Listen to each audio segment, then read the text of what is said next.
She picked up the phone. It was her daughter's voice. Okay, so this is Sharon. And this story took place in 2025. So last year. Sharon got a phone call. And that phone call, when she answered, it was actually the voice of her daughter.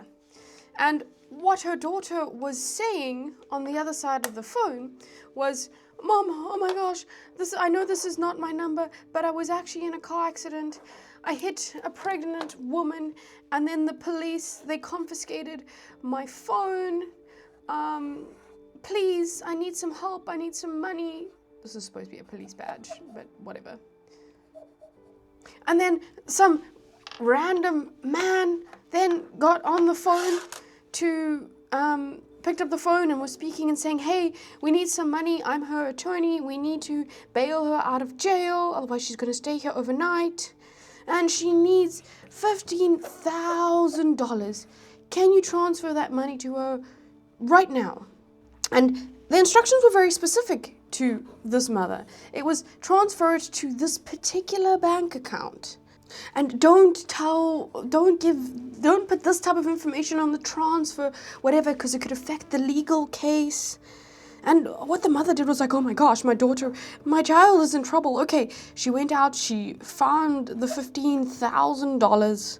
She withdrew the money, and in the story here, it actually wasn't an electronic thing. It was like, draw the money, put it in a box, and we'll come collect it from the box. Like, objectively, you look at it and you're like, this is fishy, my girl. And then, after this whole ordeal had happened and she had done everything, an hour later, her grandson was like, "Gran, like, are you okay?" kind of thing. And she was like, "Yeah, no, your mother was in a car accident, whatever, and I had to do this kind of stuff." So then the grandson actually took her phone and called the mother on her actual phone and realized that the mother had been at work and everything was fine. So now she just realized what happened. So I think the first thing that you would focus on in the story is the scam. But that's not really what I want to talk about today. Because it is a clever scam. But I want to focus on the exact moment that mother picked up the phone. Because scams are usually a failure of, forgive me, lack of intelligence or lack of knowledge about a system, and then people manipulate you because you don't know enough. And this wasn't that in essence. Obviously, in the grander scheme of things, it was, but for here, it's not. But the moment she picked up the phone, it wasn't. And it's also not because the mother is naive or incredibly gullible. It's because that instinctual moment where the mother picked up the phone and heard her daughter crying, that wasn't some sort of information that she needed to evaluate or a claim made by someone to be like, "Should I actually give you my bank details? Because this seems fishy." It wasn't that type of thinking. It wasn't something she was evaluating. This was an experience that she had. And there's a difference there. There's a psychological concept called the amygdala hack. And amygdala is a part of your brain. But that's not important. I'm not going to go into the neuroscience behind this. But it was coined by a psychologist called Daniel Goldman. And this was in the 1990s. And this amygdala is the part of the brain that processes emotional threat. And when it fires, or in this example, when it detects danger from someone that you love, it does something quite specific. It floods your system with stress hormones, like almost instantaneously, before your conscious mind or you could put any like cognitive thought into what's actually happening. And it almost like stops, so your prefrontal cortex, again, I'm not a neuroscientist, but from what I know is that part is majority part of this like cognitive thinking. It doesn't shut it off, but like the amygdala becomes more of the source of control. Correct me if I'm wrong here, if I'm not saying the right biological thing. But this is, to summarize, this is what's happening. It's like the blood gets shunted to the amygdala, not to the prefrontal cortex. And the amygdala is not good at distinguishing the difference between a physical threat and an emotional threat. Like, your child is in danger, your parent is in pain, someone you love is crying. Your brain, it responds to all of these as like an emergency state. And in an emergency state, being skeptical, questioning, am I getting scammed? Isn't like something that you think about. It's not just difficult for you. It's almost like his neurological function has just been like cut off. Not cut off completely, but significantly reduced.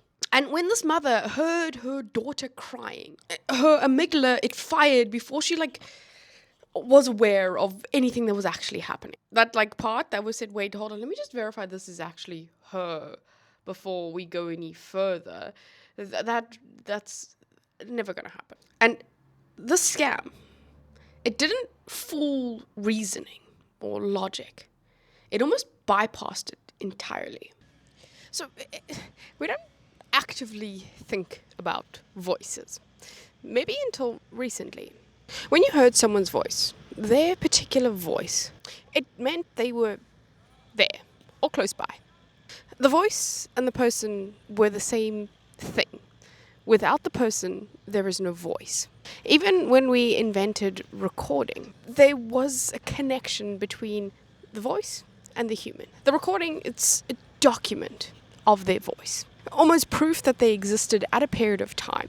You may be hearing it later, and that's just a time difference. But the person was not separated from the voice. They still said the things. So it's kind of saying that the voice, it has an origin and it points back to a particular time. And in that particular time, there was a real act of recording that voice. And the amygdala in our brain, it learned to trust voices exactly for this reason. And this has happened over millions of years.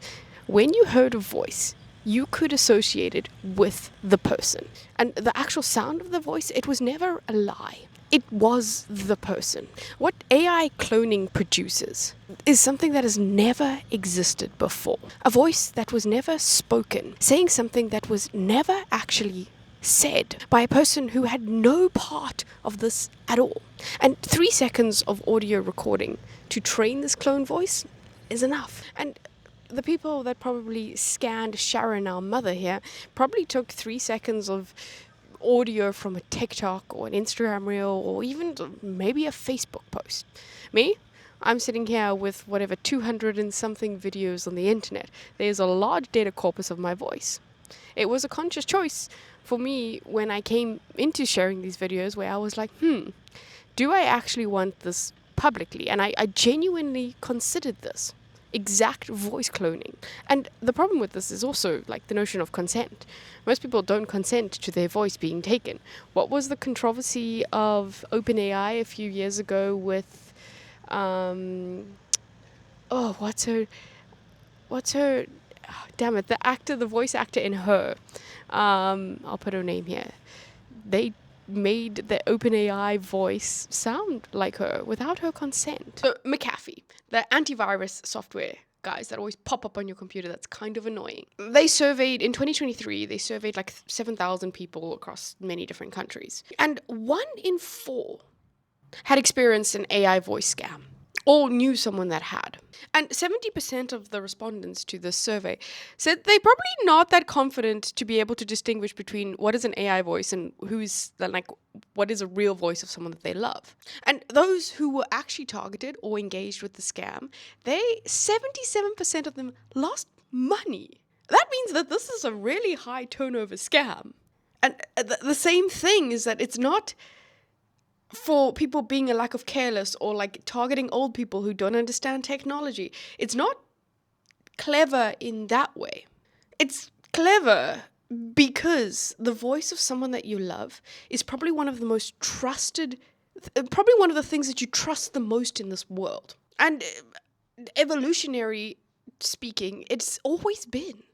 The difference here that I want to bring attention to is that the voice of someone could only, like someone that you love, could only reach you if they were actually present.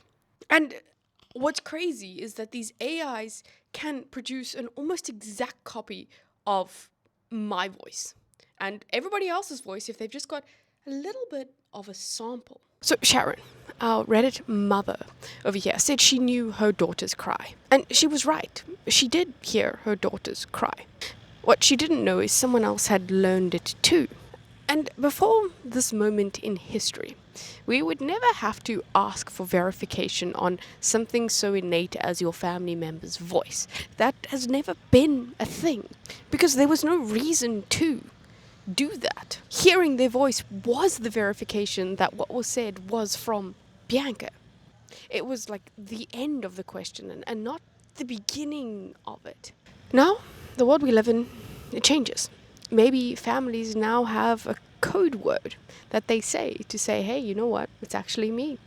And bypassing your logic, maybe sometimes that code word is not even going to be something that you ask for, because as soon as you hear a cry, there is this like stress mode, this panic mode. I'm going to do everything in my power to make sure that someone I love is not crying.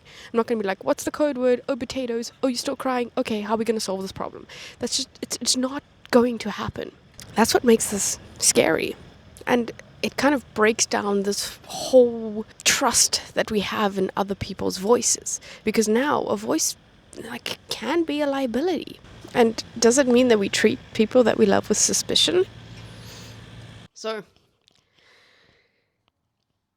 this is a horrible, horrible scam. Because what do you do here? You cannot ask for verification from all of your family members every time they call. You can't. You kind of just have to trust. And that's why this is so ugly and so mean. And this is where my engineering brain is like, we need something here on the phone calls. Like, you know how we got like Truecaller and like now it says who's spam calling. Those things need to up their game with regards to potentially not Bianca kind of thing, AI voice, because this is just nasty on like a biological level. Yeah. Anyway, it is Friday. It's the weekend tomorrow, so I will not see you. But I hope you guys have a lovely weekend, and I'll check you Monday.